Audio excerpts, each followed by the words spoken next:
ang 13 kabanata ng sulat ni San Pablo sa mga taga-Hebreo. Mamalagi nawa ang pag-ibig sa mga kapatid. Huwag ninyong limutin ang pagpapakita ng pag-ibig sa mga taga-ibang lupa, sapagkat sa pamamagitan nito, ang iba'y walang malay na nakapagpapatuloy ng mga anghel. Alalahanin ninyo ang mga may tanikala, gaya ng kayo'y nangagagapos na kasama nila, ang mga tinatampalasan na gaya ng kayo naman ay tinatampalasan sa katawan. Maging marangal nawa sa lahat ang pag-aasawa at huwag nawang magkadungis ang higaan, sapagkat ang mga mapakiapid at ang mga mapangalo niya ay pawang hahatulan ng Diyos. Mangilag kayo sa pag-ibig sa salapi, mangagkasya kayo sa inyong tinatangkilik, sapagkat siya rin ang nagsabi, sa anumang paraan ay hindi kita papagkukulangin, sa anumang paraan ni hindi kita pababayaan. Ano pat ating masasabi ng buong tapang, ang Panginoon ang aking katulong, hindi ako matatakot. Anong magagawa sa akin ng tao? Alalahanin ninyo ang nangagkaroon ng pagpupuno sa inyo, mga lalaki na siyang nangagsalita sa inyo ng salita ng Diyos, at sa pagdidili-dili ng wakas ng kanilang pamumuhay, ay inyong tularan ang kanilang pananampalataya. Si Hesukristo ay siya ring kahapon, at ngayon, oo, at magpakailanman.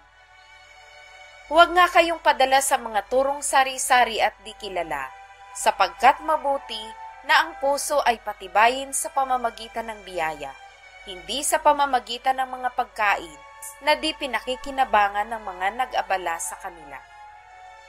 Tayo ay may isang dambana na hindi matuwid kainan ng mga nagsisipaglingkod sa tabernakulo.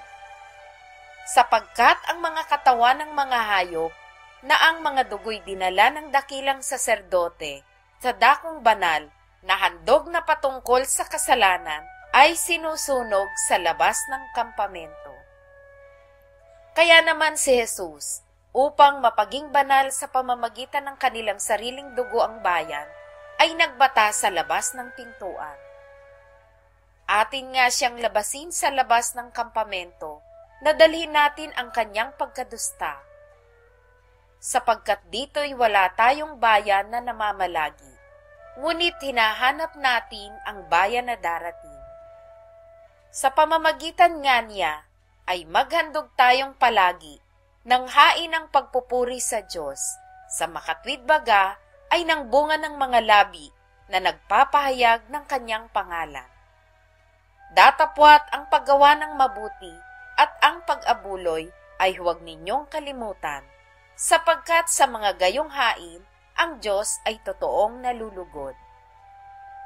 Magsitalima kayo sa namiminuno sa inyo, at kayo'y pasakop sa kanila, sapagkat pawang nangagpupuyat dahil sa inyong mga kaluluwa, na parang sila ang magsusulit, upang ito'y gawin nilang may kagalakan, at huwag may hapis, sapagkat sa ganito'y di ninyo mapapakinabangan. Idalangin ninyo kami, sapagkat kami naniniwalang lubos na kami ay may mabuting budhi na nagnanasang mabuhay na marangal sa lahat ng mga bagay. At iniaaral ko sa inyong malabis na inyong gawin ito upang ako'y masauli na lalong madali sa inyo.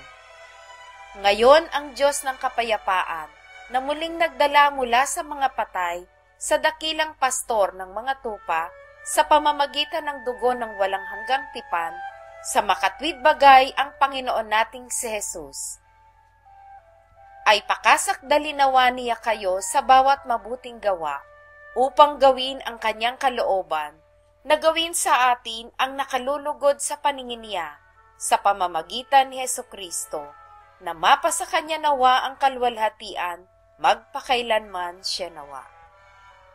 Datapwat ipinamamanhi ko sa inyo, mga kapatid, na inyong pagtiisan ang salitang iniaral, sapagkat kayo'y sinulatan ko ng ilang salita. Inyong talastasin na ang ating kapatid na si Timoteo ay pinawalan na na kung siya'y dumating na madali, kayo'y makikita kong kasama niya. Batiin ninyo ang lahat ng mga namiminuno sa inyo at ang lahat ng mga banal. Kayo'y binabati ng nangasa Italia. Ang biyaya'y sumainyo nawang lahat, siya nawa.